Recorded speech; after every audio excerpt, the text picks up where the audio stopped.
Ironman, a 2.4-mile swim, followed by a 112-mile bike ride, followed by a 26.2-mile run,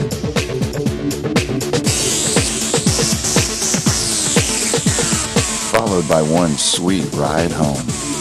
The slightly ahead of its time, 215 horsepower, Isuzu Viacross, official sponsor of the Ironman Triathlon. Isuzu, vehicles for the athletically insane.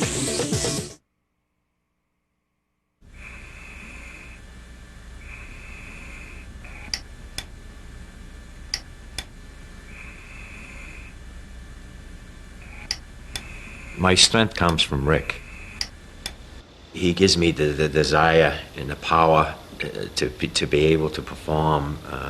It's just something that builds up in me, and it comes from his body into mine. I'm just out there loaning him my arms and my legs so that he is able to compete. I'm trying to include my son in everything so that he can live a life like everybody else.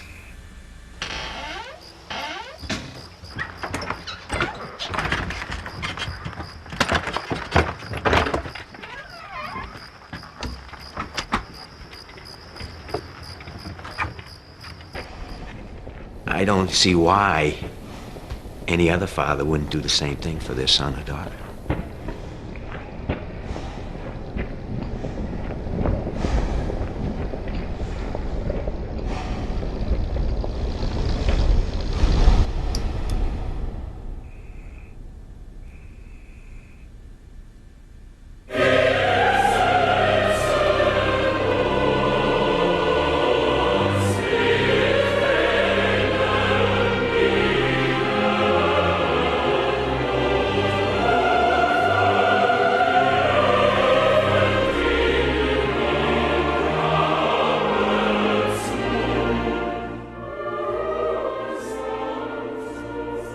Have you ever wondered about your soul? That spiritual or moral force that somehow animates you differently than anyone else. Some believe a truly fulfilling life can only come when you begin to try to understand this immaterial essence of you, the foundation of right and wrong that guides the way you live, what you're all about, why you do what you do.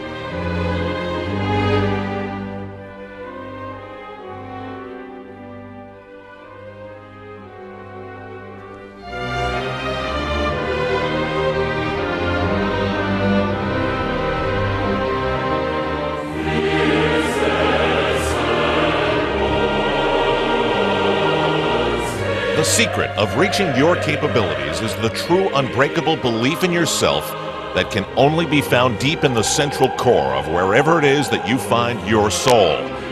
Most people don't give it much of a thought. That's because they've never been tested or pushed to find out what it is exactly that they are made of. Spiritually, physically, mentally.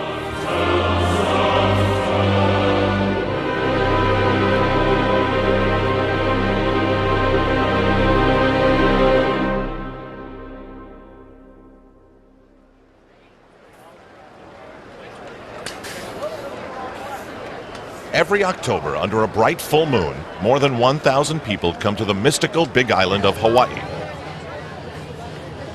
They are all very good athletes who have committed to doing something called the Ironman, and it's 140 miles. Some think they can win. Others have no chance, except in a larger sense.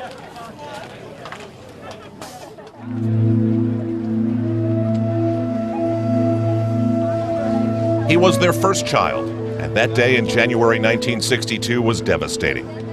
Ricky Hoyt was born a spastic quadriplegic with cerebral palsy. Doctors told Dick and Judy Hoyt to send him to an institution, that he'd be a vegetable for life. That was thousands of miles ago. You see, they chose a different path, a lifetime of doing, and in 1989 they actually completed the Ironman together. The swim, the bike, the marathon. But now, everybody's 10 years older. Still, Ricky's dad's a military man. And today, the mission is prove we can still do it. You may ask the question, how will they do it? And it's a hell of a question. And as long as we're asking, would every parent do this for their child?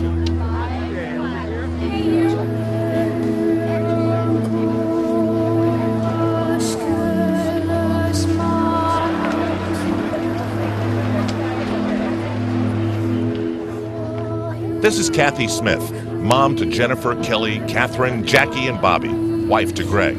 It's a first time here for all of them. And if mommy does this, do you think these kids will grow up thinking anything is impossible?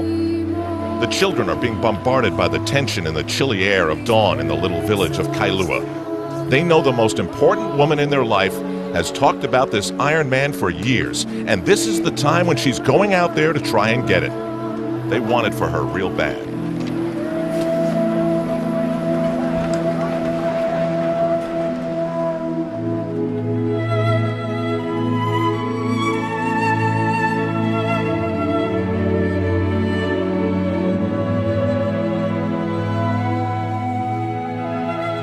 Peter Reed's deal is different.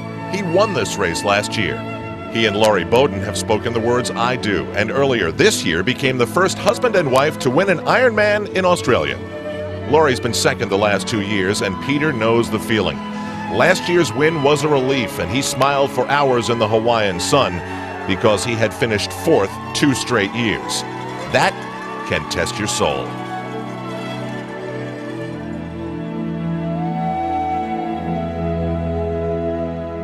Last year, I was totally blessed. The island gave me so much power. I was strong the entire day.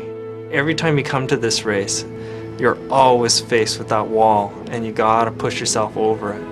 Just focusing on yourself and hoping that the island's gonna help you, support you, and then it can really work in your favor. But if you think you're gonna conquer it, it'll conquer you. It was their parents that got them both going in this direction, and it's not the first time that love has blossomed somewhere out there in a training run, but it could be a first husband and wife to sweep the Ironman. The race is loaded with past winners like Aussie Greg Welch, who won in 1994. That day he wore number 19, and as luck would have it, he's that number again.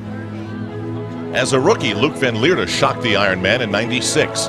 Last year, he finished behind Peter Reed, saying, "Nature and the wind are stronger than you. I cannot beat nature. It will always beat me." 1997 was Heather Fuhr's year when she said she fed off the energy that's out there, and that maybe while the race takes part of your soul, it's what you trade to get that energy. It worked for her. 95's champion Karen Smyers has been away for a while. No big deal, just a broken window sliced her hamstring. She had a baby after 48 hours of labor, and an 18-wheeler hit her while training. By winning, Thomas Hellriegel ended his nightmare in 97, the one where he flies on the bike and dies in the marathon. Everything must be perfect on the bike. So there they are, almost 1,500 different hopes and 1,500 different dreams. But they are all unified, because without necessarily wanting to do so, this day will slowly peel away their layers in a slow, unforgiving way, until at some moment we will see the essence of their being, as a huge bay window of light opens to reveal their soul. The Ironman is an enormous task, a 2.4-mile swim, a 112-mile bike ride, then a 26.2-mile marathon, for everyone, for Kathy Smith, for Dick, and Ricky Hoyt. Statistics say 93% of them will finish. Still, that 7% presents a fear factor that is high. They await the cannon.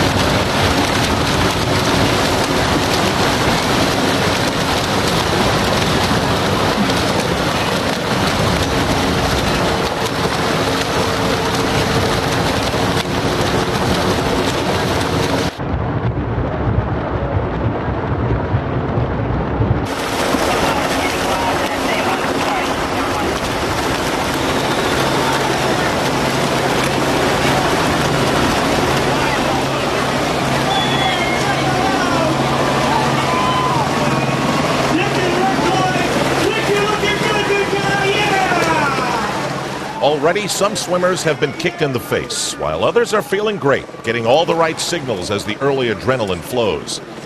Ricky Hoyt's gotten a message too. He is truly loved, and it's going to be a very long day.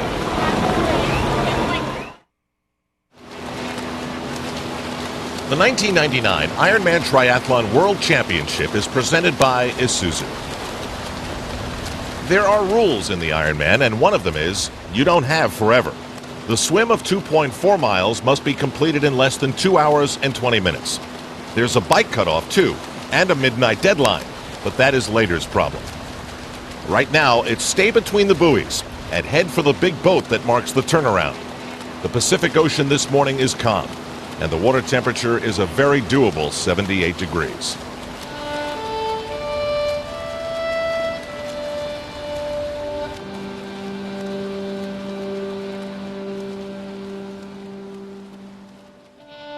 Those waves will soon erase his footprints, but the impression Mark Allen has made on this race are forever. 6 times he did this. The first man to the line, but he knows what it's like to lose and even be humble to the point of not finishing. Mark has always embraced how this race, especially in this place, reveals your soul, who you really are.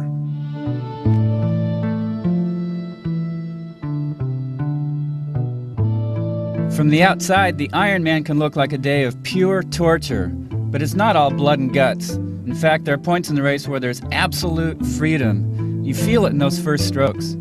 That intense pre-race anticipation changes to relief when the cannon goes off. I'm racing, you tell yourself. You forget about the immensity of the day. But suddenly it hits you. The day is a lot more than a swim. I'm going to leave the protection of the ocean. I'll have to ride 112 miles, then come up with enough reasons to run a marathon. You always know the day will take a lot, but now you realize it's going to take a lot more than you ever imagined. You uncover your first layer of soul. You realize, I can't hide. Normally, the early race leader is just a good swimmer. Andreas Niedrig, though, is a good all-around triathlete. The blue catamaran is the halfway mark, and members of the media there can begin writing the story of the race. The green caps soon to appear are worn by Greg Welch and Tim DeBoom, the best American in the field. Both have some nationalistic urgings. For Welch, this Ironman helps set the stage for triathlon's Olympic debut next year in his homeland. DeBoom wants to end America's 4-year losing streak. Number 8, Tomas Hellriegel, just wants to get through this. His Ironman is always defined by the bike and marathon. Because he's so fast, he can't lose the race here. Past champion Luc van Lierde is next to Lothar Leder of Germany, who was 3rd the last 2 years, and all the favorites are in the neighborhood, including Canadian Peter Reid. Reid knows how the Ironman can test you. He gave up twice in his early tries. Those turning points most often come 80 miles ahead. Winners don't give in to their weaknesses. They try to make them strengths. If Peter's wife Lori Bowden in the orange cap is to have a first ever win here in Hawaii, improving her swim is the right place to start. Over the last 3 Ironmans, she has shaved 6 minutes off her swim time. Lori credits Peter for inspiring her with the way he trains, and it's an inspiration that's working. Just ahead of Lori is Heather Fuhr. She's roughly a mile from shore, and still there's a lot of traffic. With so much ocean, you wonder why everyone has to be so close. Well ahead is 38-year-old Karen Smyers, the oldest pro here. Karen's husband and sister are also out there, somewhere in a family affair.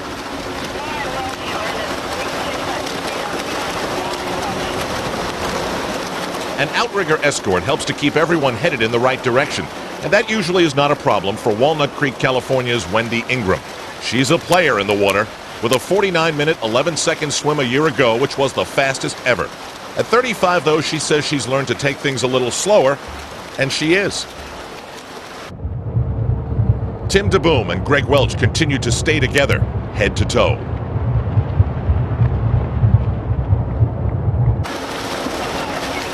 In a race like this, you take it 1 milestone at a time, and Andreas Niedrig leads the procession to the 1.2-mile halfway mark. Still, for all his hard work, there are plenty of others sloshing right there behind him in this charge to the bikes.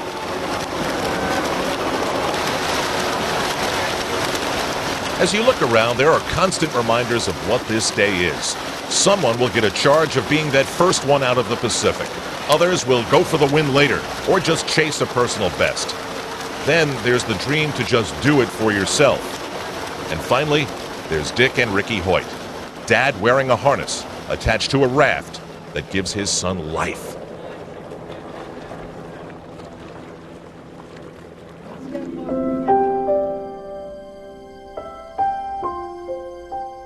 When you look in somebody's eyes, you can see a lot. And I got a lot of feeling when I was looking into Rick's eyes that he knew what was going on. So what we wanted to do was get a computer built so Rick could talk with a computer. He had all these things inside of him, but he had no way of getting them out to tell us about it. Everybody was betting, what is the first words Rick is ever going to say? And his mom saying, well, it's going to be hi, Mom, and me, the dad, saying, well, it's going to be hi, Dad. Well, the Boston Bruins were going for the Stanley Cup, and the very first words he ever said was, go Bruins. He was 12 then. Now, at 37, this still makes Ricky feel like Bobby Orr on a breakaway. He's always been an achiever, getting through public school, receiving a degree from Boston University. But he's also a giver. While attending a college basketball game, he heard about a charity race to help a paralyzed athlete, and he asked his dad if they could run. That's how it started.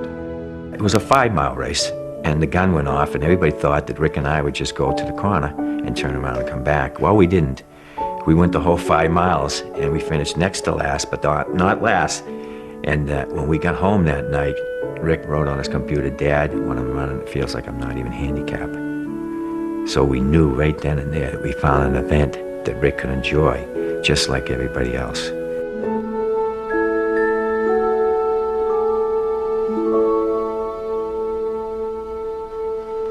This Ironman for Dick and Ricky Hoyt is a lot like that very first race. They are close to being last, but they are not last. And that's a perfect reason to take the next stroke.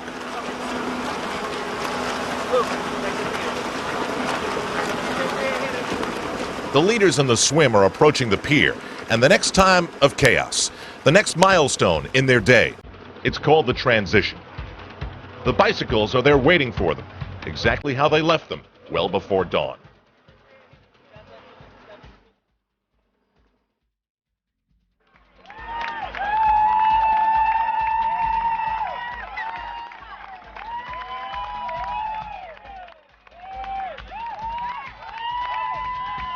Andreas Niedrig and John Van Wissa are first, but a 22-year-old Stanford graduate, Jody Jackson, sets the women's record in 48 minutes 34 seconds. She is a Cardinal who can swim.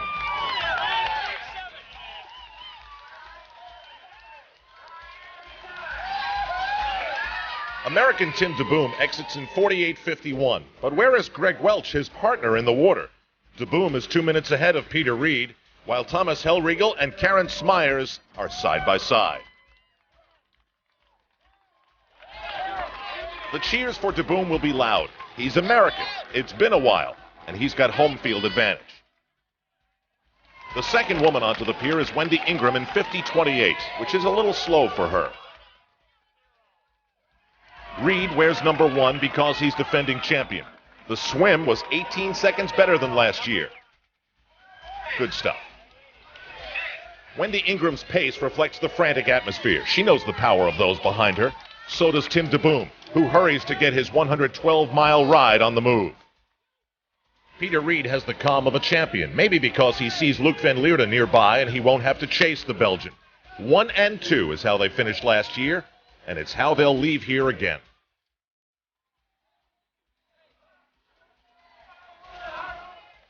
Karen Smyers and Thomas Hellriegel exit together, and now their Ironman really begins.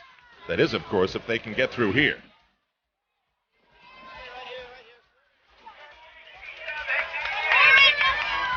Wendy Ingram heads out of town. 6 top 10s, but never a win. Time to change that. For Thomas Hellriegel, it's to the bike and to the front, or he's in trouble.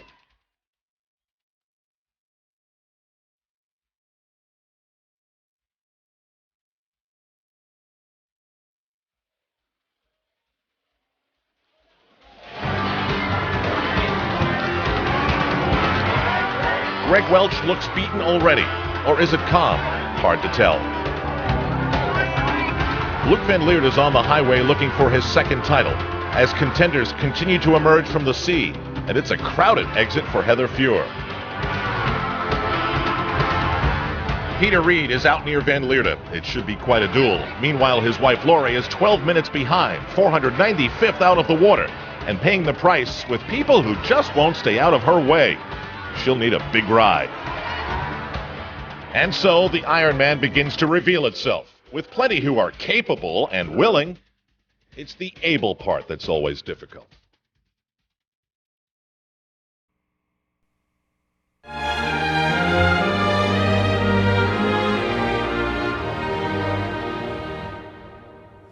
It's called the Queen Kaahumanu Highway, the Queen K, a long stretch of black asphalt that runs through miles of lava fields. Normally here, you bake. This year, it's uncharacteristically cooler, and that suits the women's race leader just fine. Wendy Ingram blew by swim winner Jody Jackson and has time to think about what's ahead and forget the past. It was 1997. An awesome swim and a good ride ended like this. Wendy wobbled into submission by the Ironman, then suddenly thrust into a gut-wrenching crawl to the finish with Shawn Welch.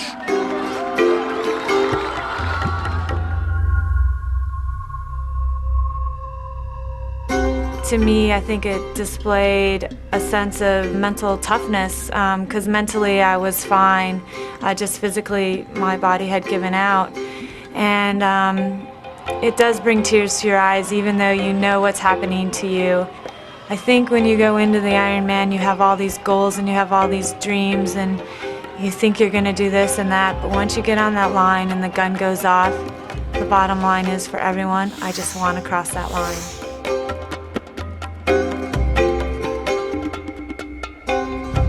It spoke volumes about her competitiveness, but it also revealed to you her soul. Finish, even if you're only a shadow of your former self.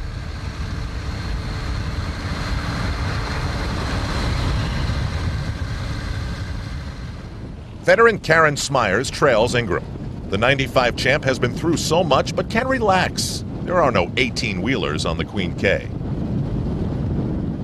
Heather Fuhr, the 97 winner, had her usual slow swim, but now has to stay close to unleash her weapon, the marathon, for which she holds the course record. Right now, that perfect plan is failing. She's losing ground.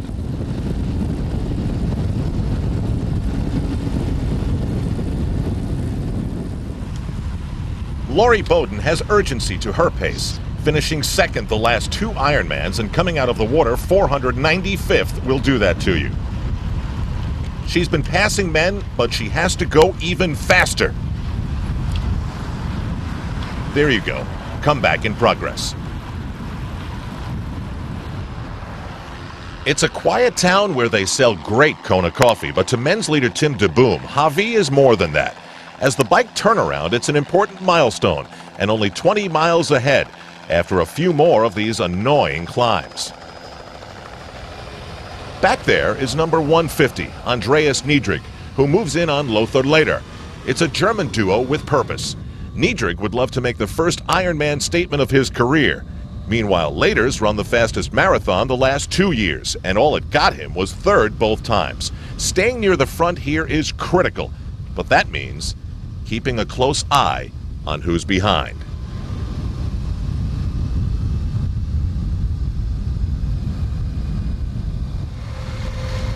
A severe case of asthma was what 94 winner Greg Welch thinks caused him to hang on to the turnaround boat for 4 minutes. It is clearly not his day, as the Ironman doesn't care what titles are on your resume. Luc Van Lierde was the first European to win this world championship and did so as a rookie in 1996 with an amazing first ever marathon. A year ago, Peter Reed built up an 8-minute bike lead that Van Lierde could not erase. This year, Reed can't or isn't making such a move. That's good Belgian news. Peter's just ahead and in much better shape than wife Lori. As they both handle adversity, that's planned for.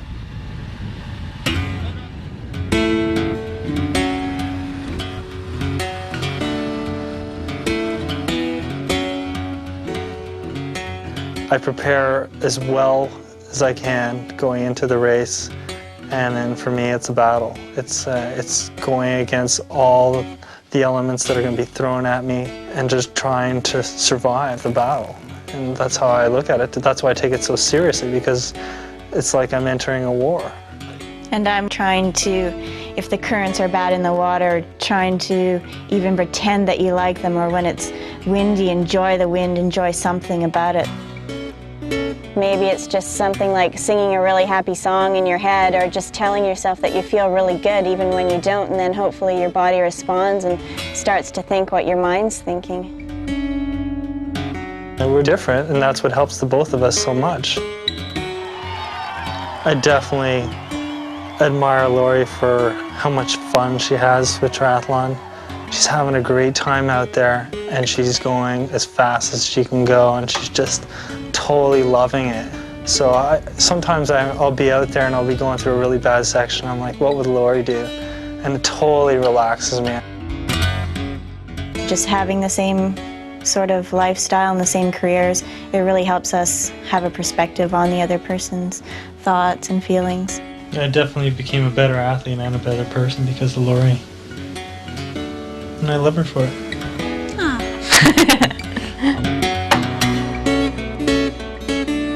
She and Peter live together and work together. Tough for some, but for them it works. Lori continues to chip away and move up.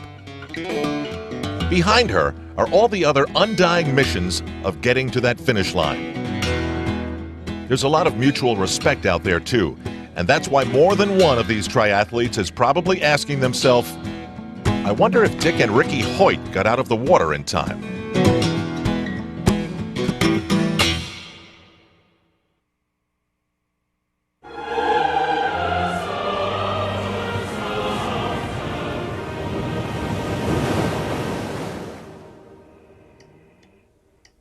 You may be wondering how I feel about being disabled. All right, on three, let's get it for Ricky. 1, 2, 3.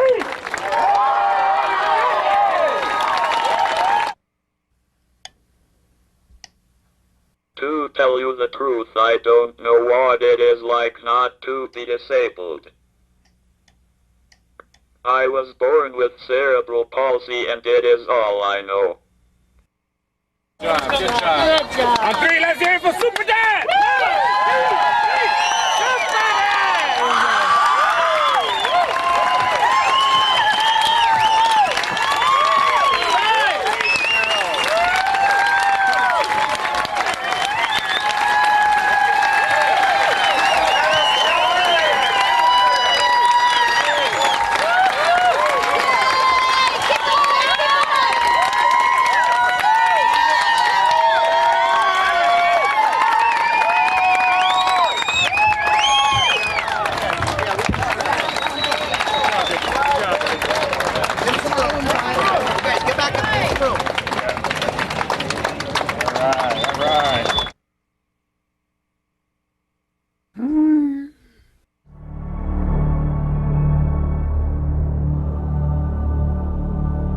What I think is important is that people take the time and effort to realize that first and foremost I am a person with a brain and intelligence.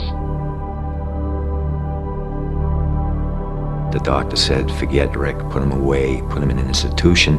He's going to be nothing but a vegetable for the rest of his life. The letters C-A-N are never followed by an apostrophe T, and that's the easiest way to summarize Team Hoyt. It took Ricky 9 years, but he graduated with a degree in special education from Boston University. When it comes to racing, this isn't their first rodeo. They've been in 700. Once, even cycled across America. And not once in any of those miles did Rick ever ask his dad, why me?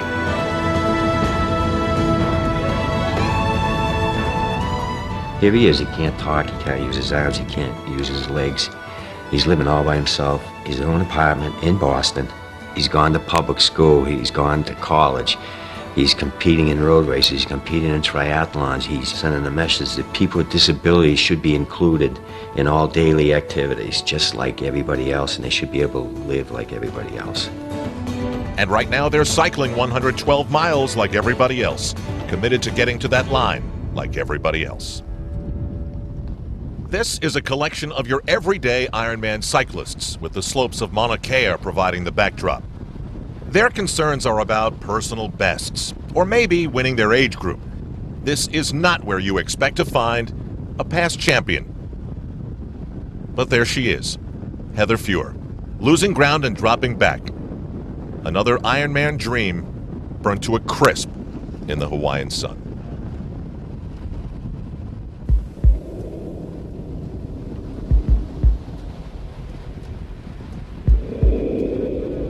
Lori Bowden flew by Heather a few miles back, and she's putting on a full court press to get back to the leaders. It's working. Good athletes come back.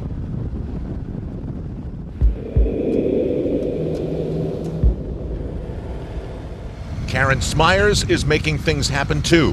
When you survive 48 hours of labor and getting hit by a truck, anything's possible. And this is a significant moment because the leader of the race, Wendy Ingram, is right there. The attack is methodical, so much so that you get the feeling all is not right with Wendy Ingram. If she were to be a player today, she wouldn't be giving ground this easy, because passes like this in the Ironman are usually permanent.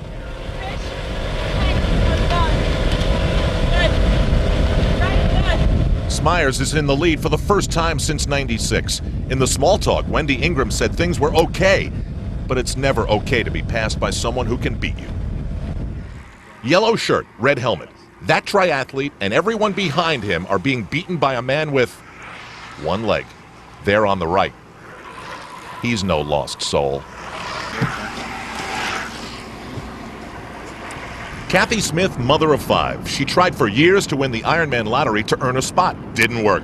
She's proud she earned her way here with a good enough qualifying time. And if you think she's less of a mom with all that training, think again. Well, I think that she's one of the coolest moms around. She'll help us with homework, she'll take us places. She's just really fun. She's perfect. She makes my breakfast. My mom's an iron mom.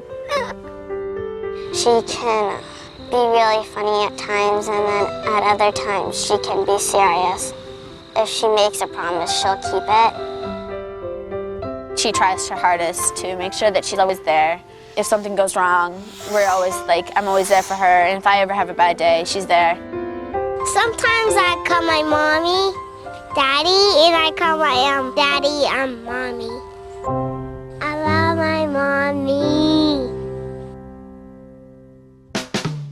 Triathletes can be a tad obsessive. Kathy Smith gave birth to her 5th son the day she swam in a race. She gave birth with her race number on her arms. So this is her average day of trying to become an Iron Mom. Check the weather? Why bother? She's going out there anyway, and she's strapping in to go out there at 4 a.m. Doesn't everybody? I got started in triathlon about 9 years ago, and I didn't have a great deal of self-esteem. And after setting my first goal of just doing a short little sprint triathlon and crossing the finish line, a change took place in me.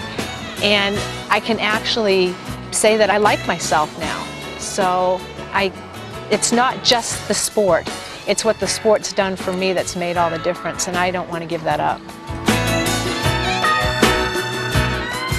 The family is always, it's at the core of everything that I do.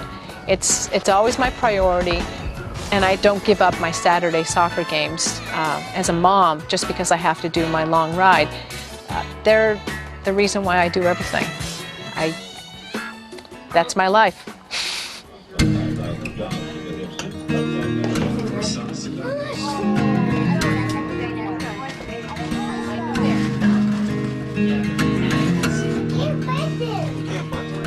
It's a little crazy, but Kathy gets up and, I hear the alarm clock in a distant, bad dream somewhere, and she's gone. But I know what my duty is then is to, get Kelly up here, get Jen up there, and then she's home, and things are back to normal, and things didn't skip a beat.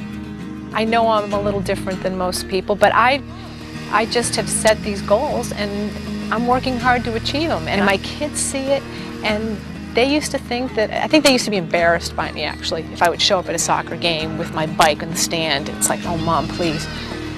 But now they think it's cool. Come on, Katie! It shows us that dreams can come true, that she dreamed about having a better life, and I think she has accomplished that, showing us that she can do triathlons and that she's going to Hawaii. There are times that I do get tired, frustrated, but then something good happens in my training or in my family, which shows me that I'm doing the right thing. I see this as not the culmination, but as a continuation of what I've found. I found the person inside of me is just an extension of what I've always been trying to do, and that's to find a part of myself that I like.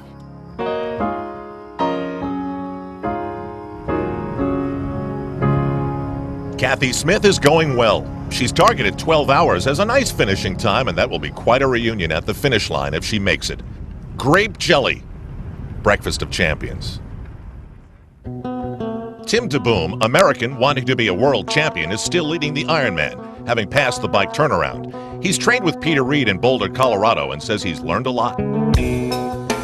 Lesson number 1, they will always be coming after you. Looks like he's aware of lesson number 1.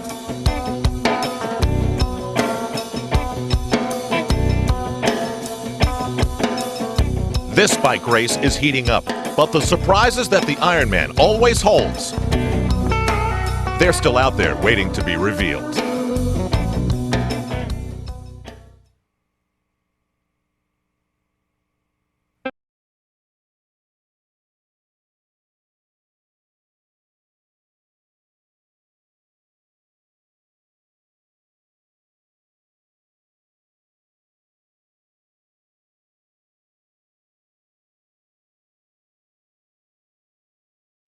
The men of the Ironman are 80 miles deep into a 112-mile ride. And this time, as the day grows older, the winds get stronger. For those in the main chase group like Luc van Lierde, it's a fierce headwind. But in this race, there's always some element you have to deal with. The Belgian said he was humbled by this island a year before, and that's all part of being experienced, learning not to dwell and move on. Strategically, this is where he wants to be, surrounded by everyone who wanted to leave him behind on the bike because he's so good in the marathon.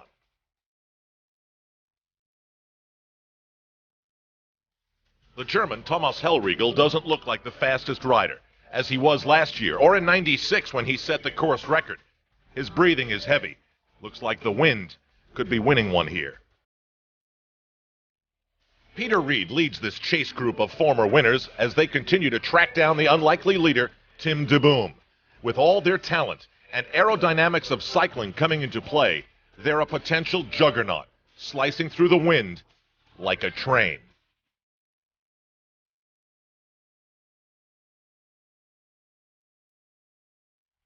Up ahead, DeBoom's lead is in serious jeopardy. Another chase group has reeled him in. German Lothar Leder is leading this energetic assault, but upon closer inspection, it's discovered why he's pushing so hard. The red slash through his number means he's been given a 3-minute penalty to be served prior to the marathon. Costly is putting it mildly. Later waves on his assault companion, Peter Sandvang of Denmark. That's how cycling works. Everyone takes a turn in front. Collectively, the group, or in this case, the pair, goes faster.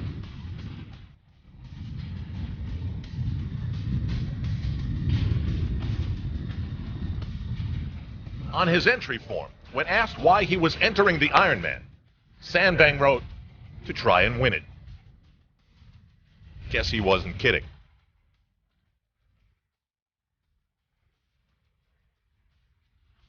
DeBoom is literally sweating this one out. He's been leading for over 3 hours, but the Euros don't care. Lothar Leder retakes the front, and they are within sight and sound of the lead helicopter that flies over DeBoom. The American needs plan B.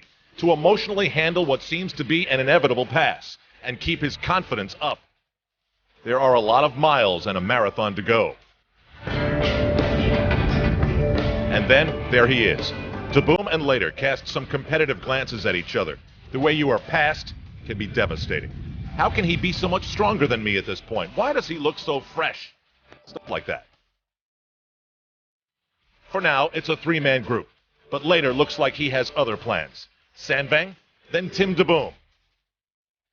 Up off the seat in a try to keep up with the lead. Later's presence in front is significant because of his marathon ability. He turns to check on the other two and then can't believe what he's seeing. A race official signals for him to stop. He's reluctant, of course. After all, he's leading the Ironman. Eventually, though, he's got no choice.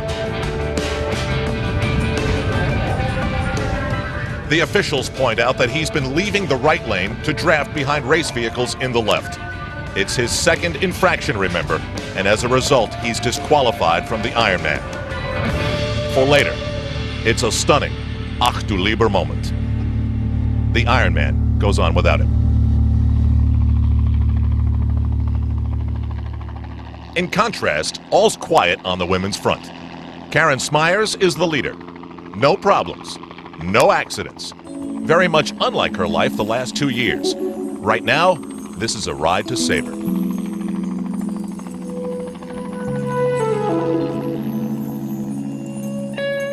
Karen Smyers won't be surprised no matter what happens today. After all, she's experienced just about everything here on the roads of the Big Island. Like in 1995, when she won this Ironman World Championship by 8.5 minutes. Imagine then you're good enough to do this, and then only 1 year later you are vulnerable enough to be reduced to being a marathon walker. That's when you find out what you're made of. That's when you reveal your soul. I'm not sure that you're ever actually protected when you're out racing on this course. You have to kind of open yourself up and say, you know, here I am, here are the conditions, and I've got to accept them as they are and fight through them. I think at some point, every single person, no matter how good a day they're having, is going to run up against what they think of as a brick wall almost, where they think, I don't know if I can do this. And the challenge is to come out with the answer, yes, I can. Right now, yes, I can could be replaced by yes, I am. Once again, the leader of the Ironman, without a challenger in sight.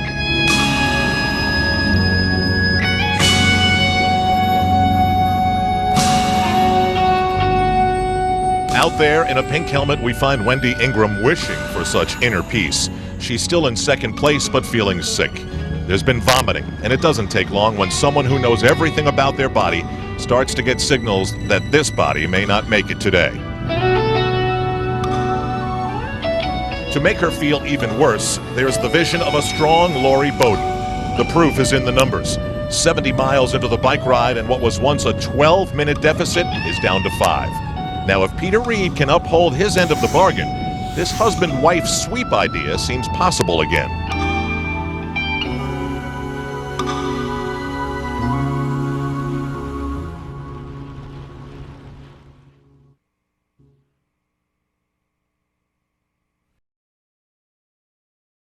It's easy to be inspired by the beauty of Hawaii. Volcanically rising over 30,000 feet from the Pacific Ocean floor to become the world's tallest mountain is Mauna Kea. From here, you can gaze into the heavens and be surrounded by the earliest snowfall ever. It can make you feel small or like doing something great.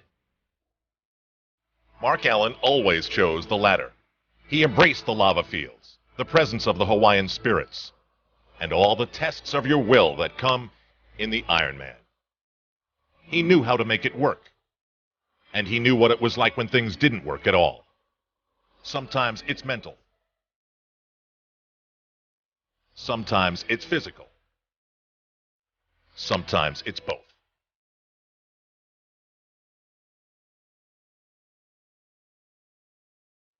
You think you know what it's going to take to become an Ironman. You plan, you train, you line it all up just right. But then you're tested. You don't even know if you can finish. Now the island calls you. Okay, big shot. Don't try to hide from me. Show me your strength. Show me your humility. Be born back into your innocence. Remember it? That childhood place where just living is good enough? Do that, and I'll give you what you need to go on. Fight me, and you'll be crushed under your own fears. Freedom is inside of you. Find the courage to keep going.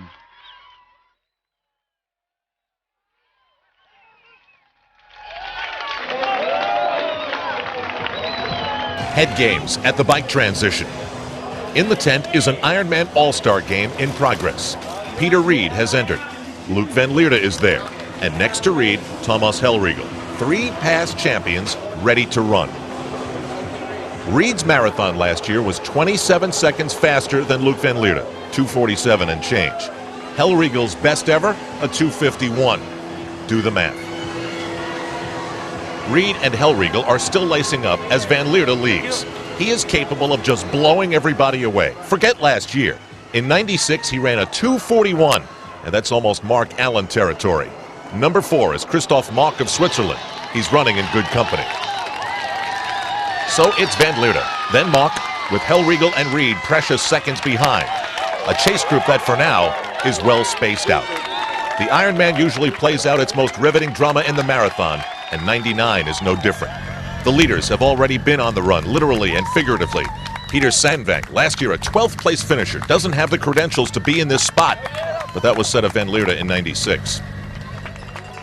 Tim de Boom has fallen behind Sandvang and knows Luke Van Leerde is right behind him, ready to pounce.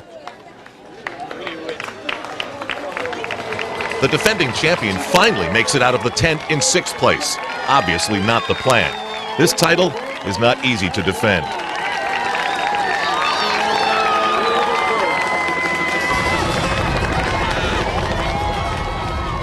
For Karen Smyers, it's good to be back in civilization and hear some noise.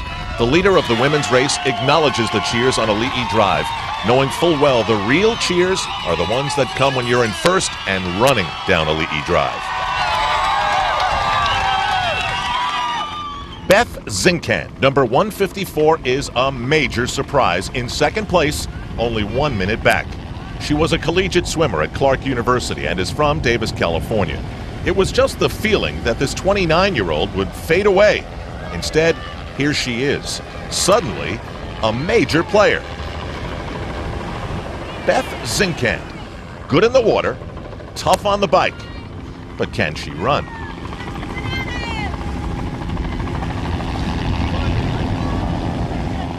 Karen Smyers feels the refreshing breezes that come from the ocean waves. Just ahead is the bike transition. And just last year, she was recovering from 6 broken ribs, a lung contusion, and a separated shoulder, sustained when a truck hit her in training. Quite a recovery. Thanks, Doc. It's called the Pit, and it's near the beginning of the marathon, a devious U-turn at the bottom of that hill. What goes down, of course, must painfully come up. The U-turn allows you to exactly see where you stand. Luke Van Leerde and Tim de Boom are on the way down. Peter Sandvang's already been there, so his lead is how long it would take Van Leerde and Tim de Boom to get where he is. Certainly, Sandvang noticed how strong Van Leerde looked in 2nd place, and it's not long before he sees Mock, Hellriegel, how you doing, and even Peter Reed.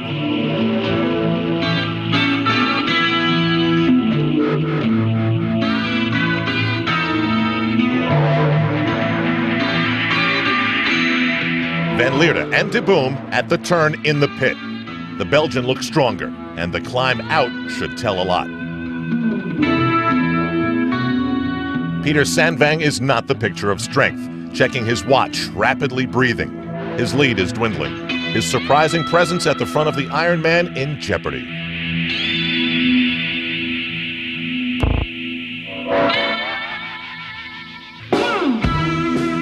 Tim de Boom has indeed kept up with Van Leerde's up-tempo pace, and they're stalking Sandvang. Van Leerde's confidence must be soaring. There is nothing to suggest that anyone left can keep up with his pace, but that's on paper. It's hard to read minds, but when you think of Thomas Hellriegel, not being able to grab a lead on the bike was huge. same can be said for Peter Reed. It's time to stay close and hope something happens to the Belgian Express. Boulder, Colorado's Tim DeBoom is giving the Americans hope because he is still keeping up with Van Leeuwen. And hooking up with him was one smart idea.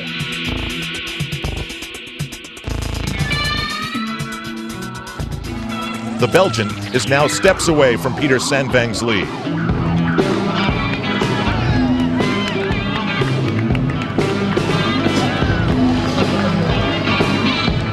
With a few more purposeful strides, that lead is convincingly his. For Sandvang, it's time for damage control. For Tim DeBoom, it's once again time to question, can you still stay with Van Leeuwen? Who can? Van Leeuwen looks like he did in victory in 1996, when he ran a marathon for the first time in his life. You're not supposed to be able to do that. Here, instead of using the hill to burn his opponents, he is using gravity and the downhill. It's working perfectly. Still, there are all those miles in the lava fields, and the trip down into the heat of the place called the Energy Lab still to come. And it's hard to remember an Ironman when the real big move or an important charge didn't take place out there. Plus, doesn't Peter Reed have to have one final say before he gives up his world championship? The one Luc Van Leeuwen seems determined to take back at Ironman 99.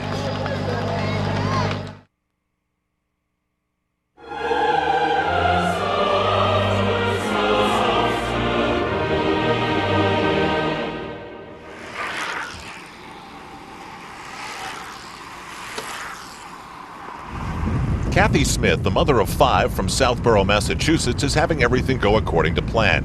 She wanted to swim in 1 hour and 20 minutes, did it in 1:16. Wanted to cover the 112 miles, averaging about 18 miles an hour. She's right on target. Now we know how she keeps all those soccer practices scheduled. Karen Smyers approaches the bike to marathon transition. As always, it's a hectic place. Her bike time is 5 hours, 15 minutes. And Beth Zinkan, the X Factor, is only seconds behind. Still, Karen has star status, and there are many who recognize the former champ.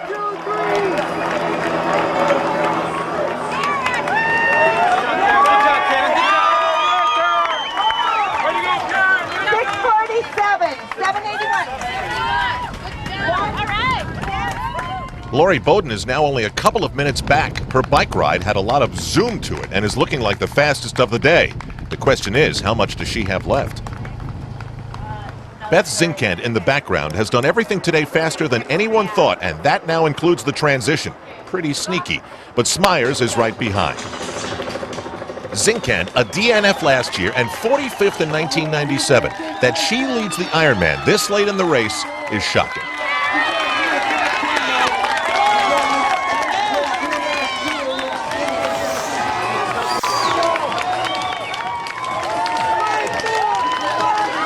Canadian Melissa Spooner is off the bike in 3rd, grabbing her leg. Not a good sign when you're about to run a marathon. She was 4th here a year ago, so this is a chance to break new ground.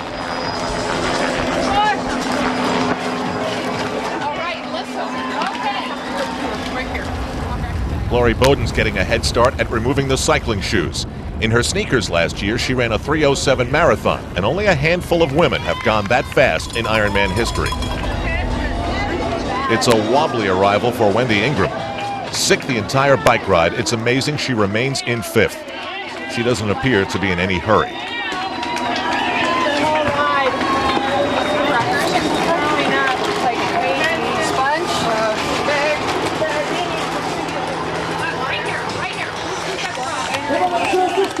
Suzanne Nielsen of Denmark precedes Melissa Spooner out of the tent. This is 4th and 5th place. So far, everyone is within 2 minutes of the lead. A fresh Lori Bowden finds a dejected Wendy Ingram, but doesn't stay for long.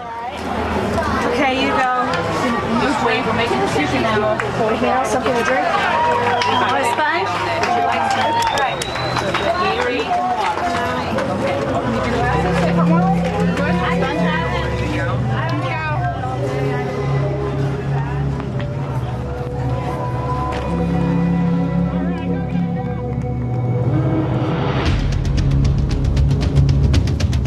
moment of truth for the men. Belgian Luc van Lierde is in the Energy Lab, a downhill, uphill, 4-mile detour off the Queen K Highway. He looks like he's in mile 1 on the toughest part of the course. Peter Reed has moved into second, trying not to go quietly. It is a reversal of fortune from a year ago. That was when van Lierde was trying to catch Reed in this very place. He trails the Belgian this time by 1:50.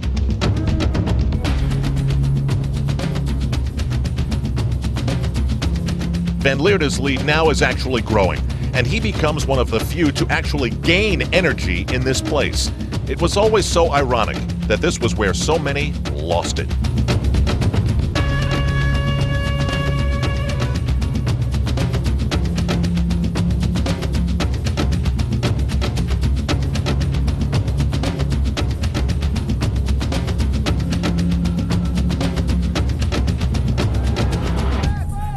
The last 2 Ironmans that Karen Smyers was in, she ran a 3:05 and a 3:22. So today is tough to figure. Fact is, she looks calm as she goes through the marathon motions. Why so smooth? Well, experience. She's won, she respects the race, and knows how to do this. Another reason is that the leader, Beth Zinkand, is only 15 feet away.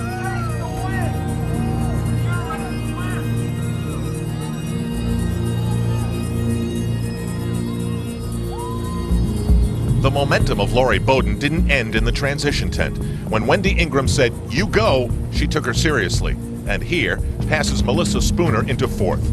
It beats you up when you get past with such ease after so much work. Karen Smyers keeps things interesting by retaking 1st place from Beth Zinkand. Major shifting in the women's top 5.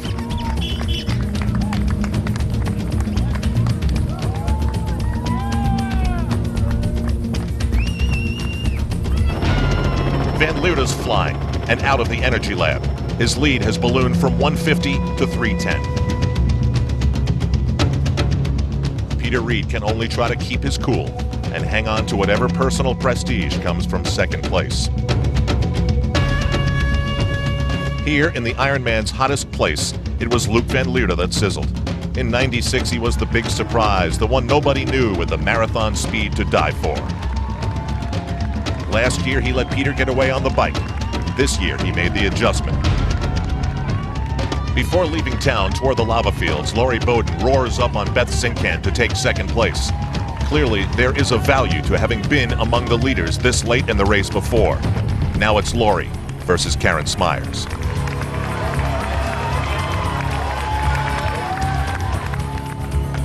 Pressure? Not after what she's been through. But Karen Smyers knows this is know your limits time. Bowden is only 1 minute back.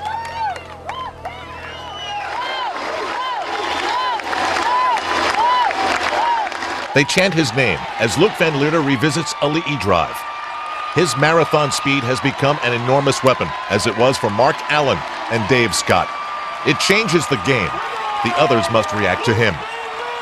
He unwraps a Belgian flag given to him a short way back. Someone must have had an inkling that we would be saying Luc van Lierde, 1999, and now 2-time Ironman triathlon world champion.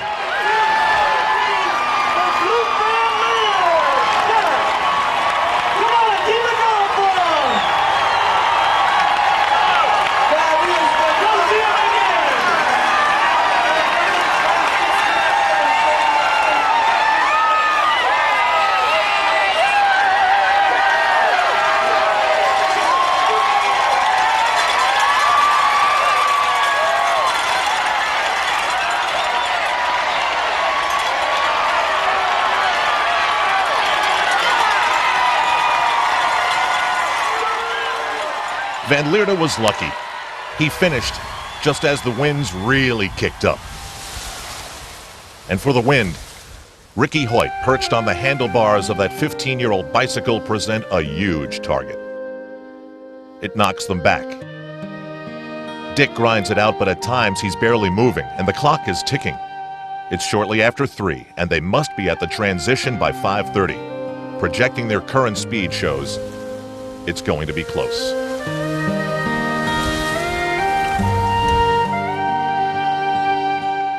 And so we come to another moment of human beauty in the Ironman.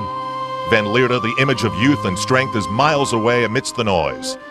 Dick and Ricky Hoyt are alone in the quiet out in the wind. But they have the same drive as him, the same type of soul as him. Here it's the absolute commitment of a father to a son to try and get him to that line. Just like he did 10 years ago.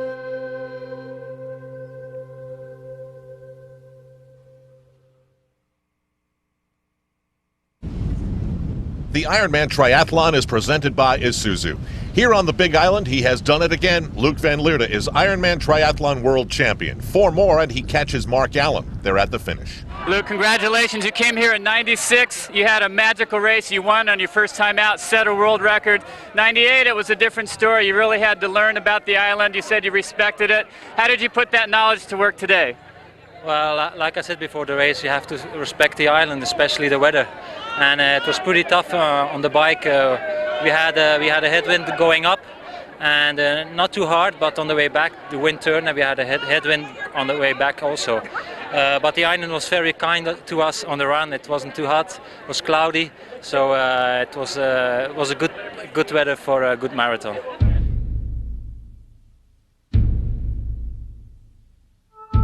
It was his day to run with his flag, to break the tape.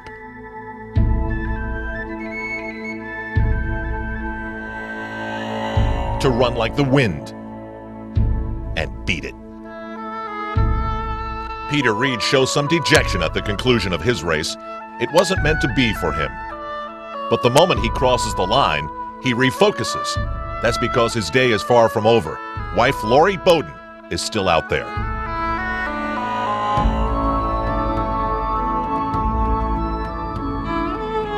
Just seeing Lori evolve as an athlete the past 4 years has been incredible. You know, she's been in triathlon longer than I have, but all of a sudden to see her get really focused about triathlon and to see her improve dramatically over the years, it's just been a huge rush, and I know she has what it takes to do it. Peter Reed is at the finish, saying how maybe it was meant to be this way for Lori, that she should have this day to herself. She passes Karen Smyers into the lead so that maybe she can have that day. The first time I ever did the Hawaii Ironman was back in 1989, and I was just this punk kid going there to have fun and cross the finish line, and I never ever knew that I would actually be racing pro and competing against the best in the world. And I think it's nice because it's still the same. I'm still trying to get to the finish line and have fun along the way, and it can end up being a really hard day or maybe just one of those magical, easy days, but definitely you just learn so much about yourself.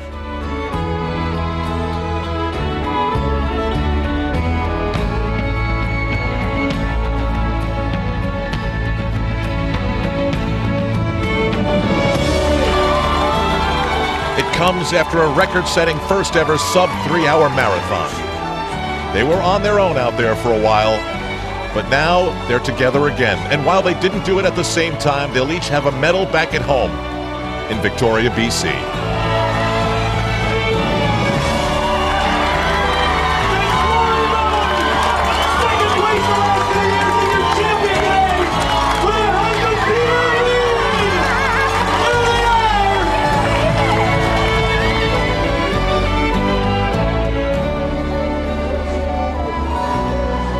Karen Smyers enters into the bubbling emotions of a Li'i drive.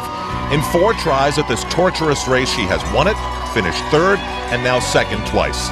There is tremendous honor in her consistency, and now too in her ability to physically come back from where she was. Tim DeBoom with the best ever 3rd, a future hope for the Americans perhaps. And then the annual Ironman parade, underway, and may we never ask again why they do it.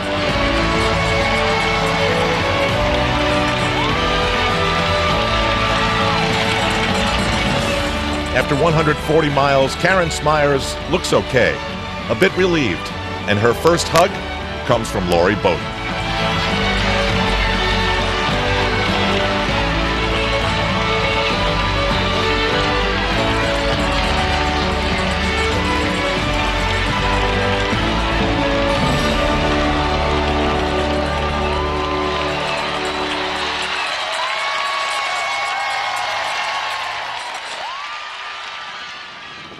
It was Luc van Leerde's second Ironman win. Peter Reed's personal best Ironman time, just not good enough this year. After De Boom, Mach of Switzerland, fourth a second straight year. Olivier Bernhard ran the fastest marathon. He'll have to work on the bike part. Thomas Hellriegel was sixth. Greg Welch hung on and finished 11th. Mark Allen is with Lori Bowden. Lori, congratulations. You had an incredible string of international Ironman victories this year, and now the big one in Kona.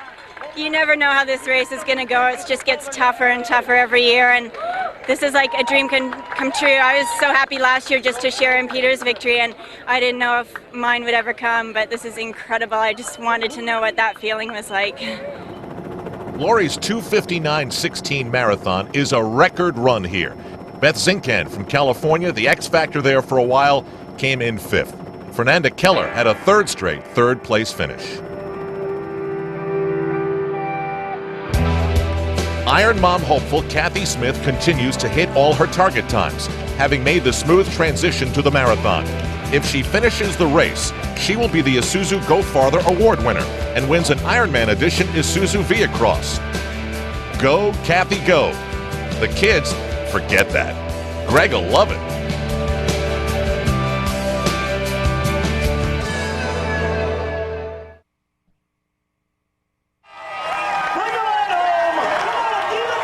This is now the other Ironman, the one that's not about first place.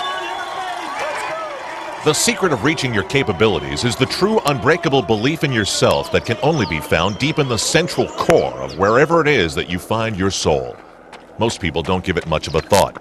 That is because they have never been tested or pushed to find out what it is exactly that they are made of. Spiritually, physically, mentally.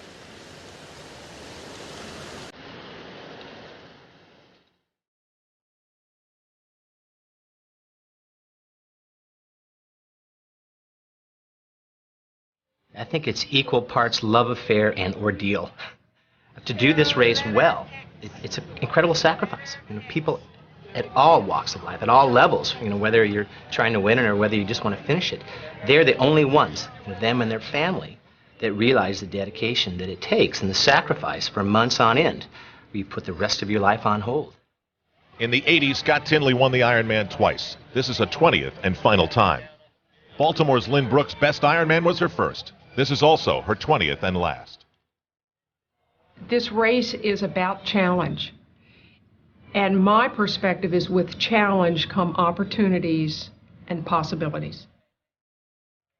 Really, in the 19 years, have ever finished this race and been disappointed, because I think we're very blessed and lucky, all the athletes. It's kind of a privilege that we're here. It's been 10 years since Carlos Melita's Navy SEAL unit was attacked in Panama. A bullet to the spine cost him the use of his legs, but it didn't kill his spirit. When I first got injured, the doctors, the first thing that they tell you is all the things that you can't do. You can't walk anymore, or you can't do this and you can't do that. And I always wanted to push all those feelings aside and focus on all the things that I could still do. And when I get to the Ironman, it's like this is the top of the freedom that I have, because I leave my chair in the morning at the pier and I'm on my own pretty much the whole day out there on the race, and it's a kind of freedom I can't really get anywhere else. You can't have any ego. You're as raw as it gets. There's nothing around you that you don't look good, you don't feel good. It's who you are, and you are exposed to everyone and the elements. And you have to say, you know what, I'm okay, I can do this. This is all right, this is what I want to do. And I'm hoping to gain so much strength in knowing that I'm an Ironman. Kailua Kona is Karen Davis's home. For 8 years, she worked with the race. Now she's in it for the first time. Mother of 2. Maybe Scott Tinley liked being a kid again every year in the Ironman. For him, for us, there always comes a time, though, when you have to face the clock. It's harder to watch yourself gradually decline, because what you have is the deflation of this huge ego, and it's very painful because you're on the quintessential hero's journey where you were built up to larger than life, and gradually the backside of that hero's journey is going back to normality, and that takes a lot of pain, a lot of suffering, and eventually when you get there, you're a lot wiser and thoughtful for the whole experience. But in the meantime, you go through some fairly strange feelings about the whole thing. For years, Tinley has been out there with the others. Arnold Palmer on a public course. He has lived with this race, grown older with it, and made it better.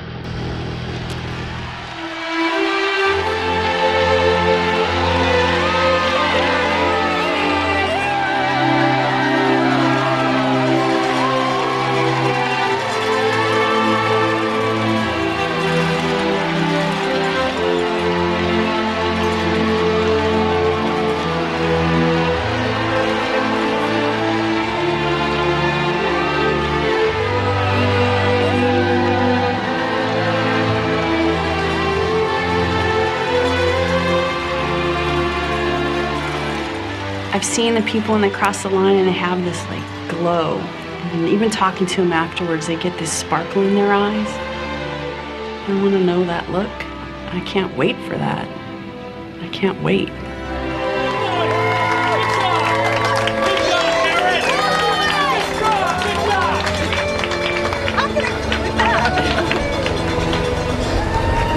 With Karen Davis's hometown supporters cheering from the mezzanine, she's changing her life one step at a time. Carlos Melita, his massive upper body pushing him on, is trying to repeat his division championship of a year ago.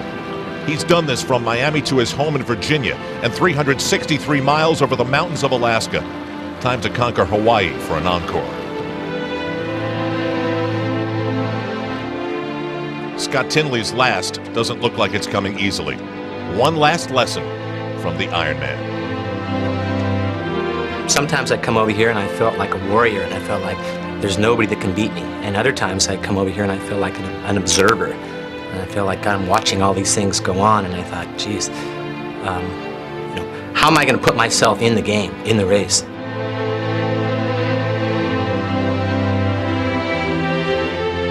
And I was fortunate to have the chance to use it as a vehicle for self-knowledge and find a reason every year, even if it was the tiniest thing, to find a reason why I was out there, why I was competing, why I was putting myself through this incredible suffering.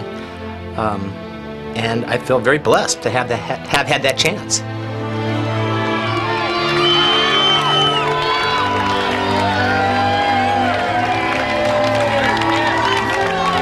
He's retiring from Ironman. Give it up for the great Scott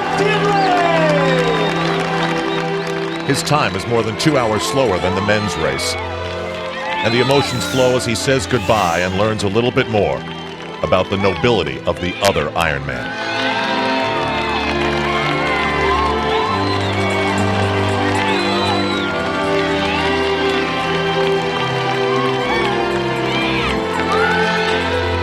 Dick and Ricky Hoyt's first ever race spurred them to run on because they weren't last.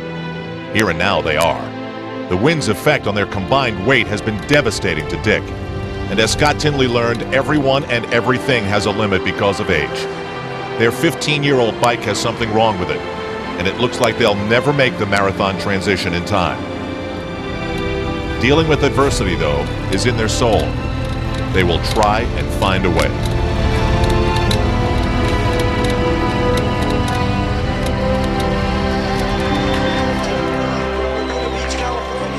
Have you ever wondered about your soul?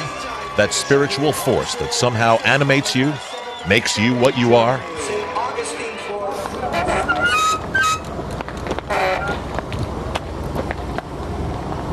It looks like your brake. Can you brake? It looks like your brake is rubbing. That one, yeah. That's why we're going so slow? No, sir. We're so impressed. We know what you're doing. It seems to be fully released on this side. Try it now. Let me call tech support. Yeah, let's call Here's that. some Gatorade. Thanks. Here's some Gatorade. Can I help you hold it up? A broken bicycle part. Is that how this ends? The fear is that sometimes the Ironman is like that.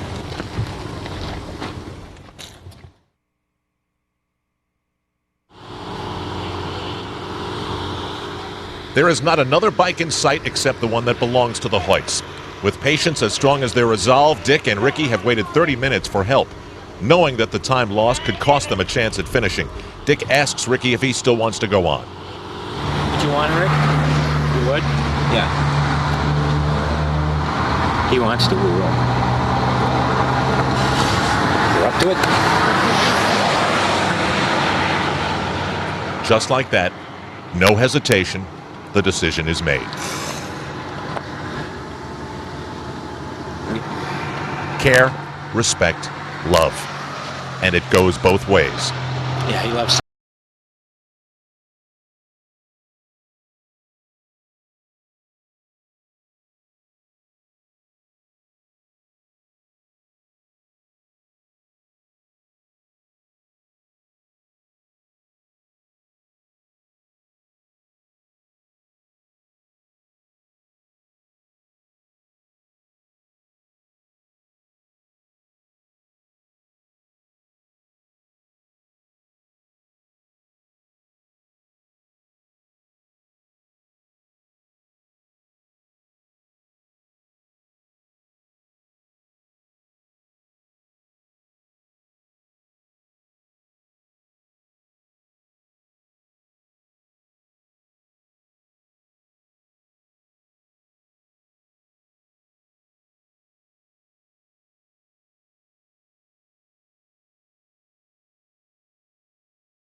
this because it's what they came for.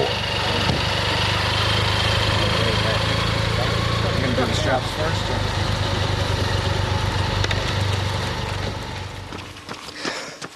twilight gives way and the glow sticks kick in. To the Hoyts, all the runners still out there are targets to catch.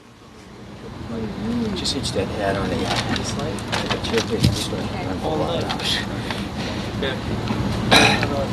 Everything? You all set, Rick? Feeling good? Ready to go catch some people? All right. 26 miles to go.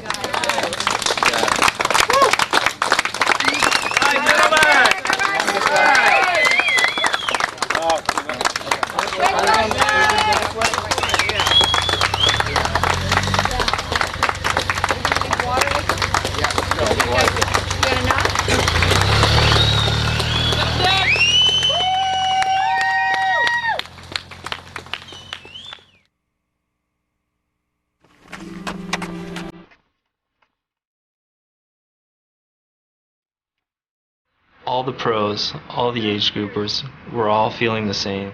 We all have this bond of, we made it, we all did it, and you can see it. You don't even have to talk about it, you just feel it.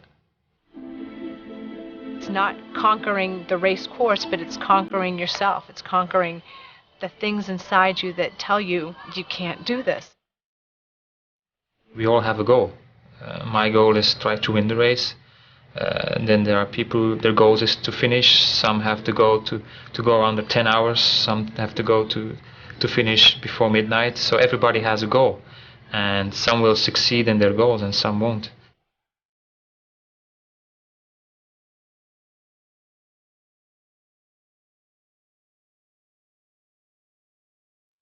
It's like one huge family here, and standing at the finish line towards the end of the night when you're waiting for all the last finishers, you're so proud of every single person. You know what they've gone through and how hard it is, what a struggle it is. The finish line is awesome. You know, it's just awesome. And often just that last turn before you come on a Leahy Drive, I often need to just stop. You know, and just really appreciate having gotten there.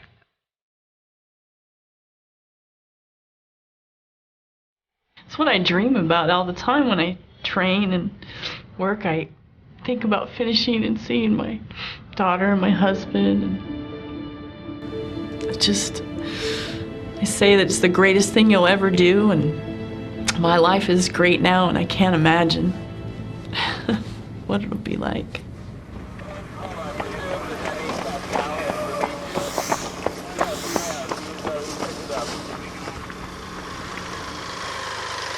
For the Hoyts, the uphills of the marathon are agony. Dick's body is bathed in sweat, and the energy of catching some runners hasn't come. The Ironman continues to peel away the layers until we see the core.